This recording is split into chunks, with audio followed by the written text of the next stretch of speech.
Baik, assalamualaikum warahmatullahi wabarakatuh.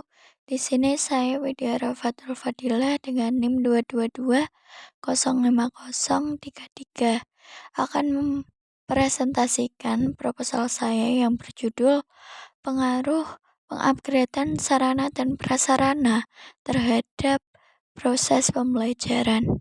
Baik, langsung saja kepada topik yang pertama. Baik, langsung saja. Yang pertama yaitu kita akan membahas sedikit tentang latar belakang. Pengupgradean sarana dan prasarana merupakan langkah penting dalam meningkatkan efektivitas pembelajaran di berbagai institusi pendidikan.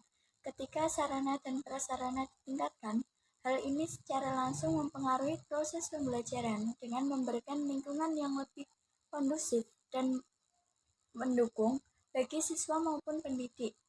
Pembelajaran yang efektif sangat tergantung pada kondisi fisik dan teknologi yang tersedia di lingkungan belajar.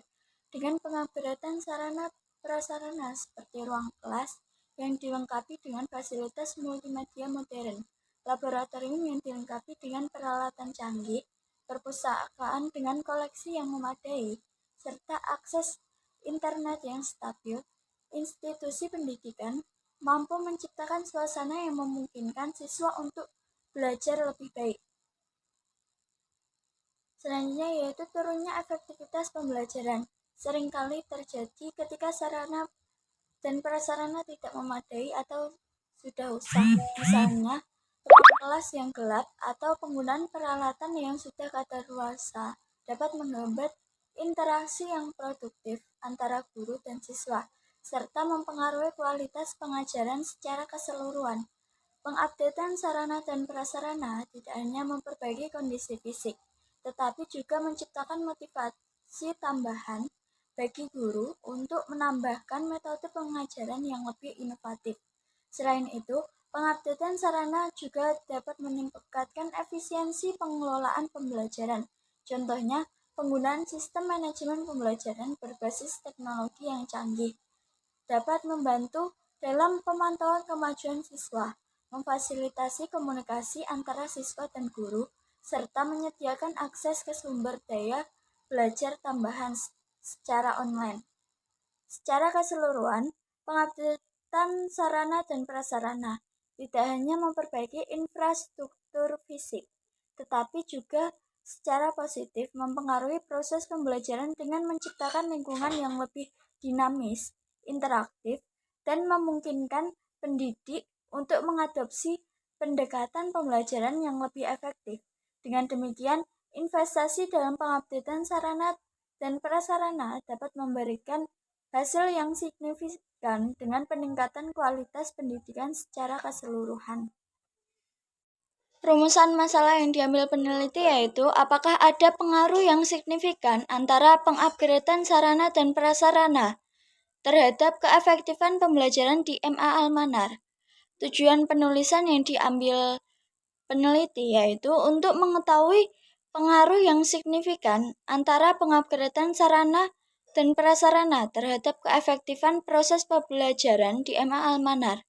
Selanjutnya yaitu bab 2 tentang kajian teori. Yang pertama yaitu sarana dan prasarana. Menurut E. Mulyasa, yang dimaksud dengan sarana pendidikan adalah peralatan dan perlengkapan yang secara langsung menunjang proses pendidikan, khususnya proses belajar mengajar.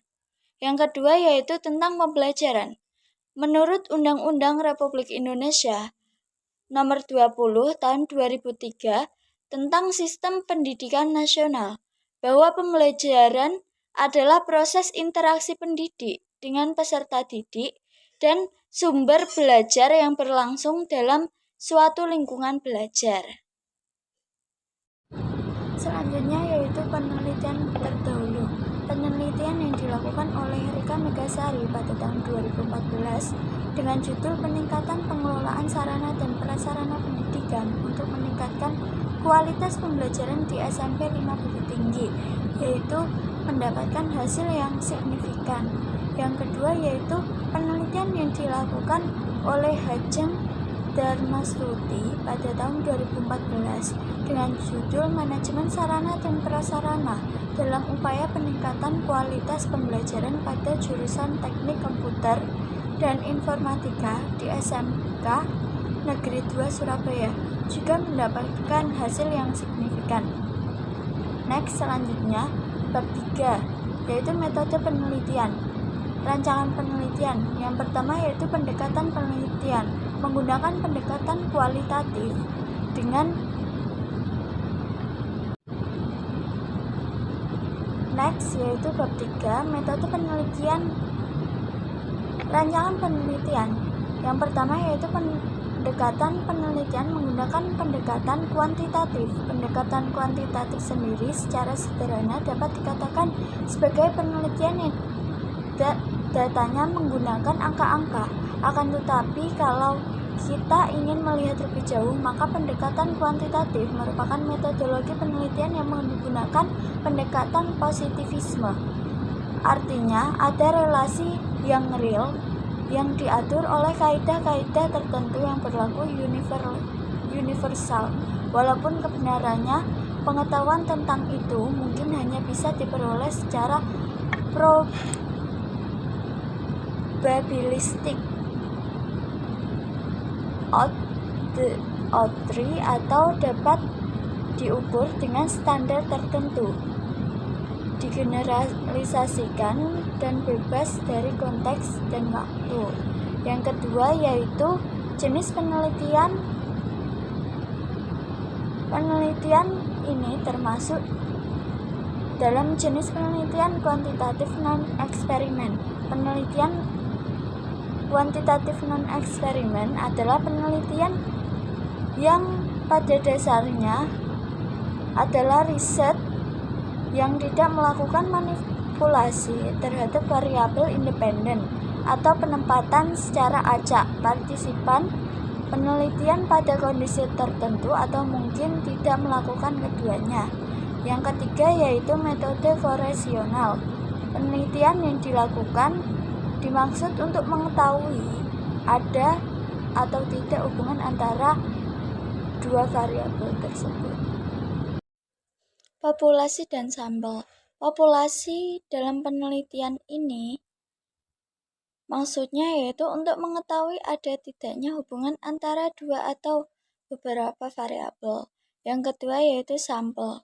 Sampel sendiri adalah pengambilan data yang dilakukan melalui pemberian kuesioner, yang mana populasinya yaitu siswa MA Almanar sendiri, yaitu sebanyak 344.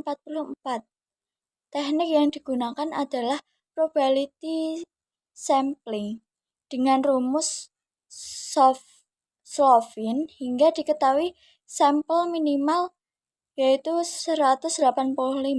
Pengambilan sampel dilakukan secara random menggunakan sistem random sampling dengan kelipatan 2. Selanjutnya yaitu teknik pengumpulan data. Yang pertama yaitu observasi.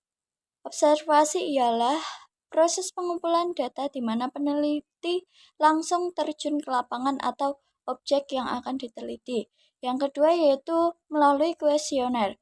Kuesioner ialah teknik pengumpulan data yang di mana peneliti memberikan pernyataan baik tertulis maupun tidak kepada sampel guna memperoleh jawaban yang diinginkan.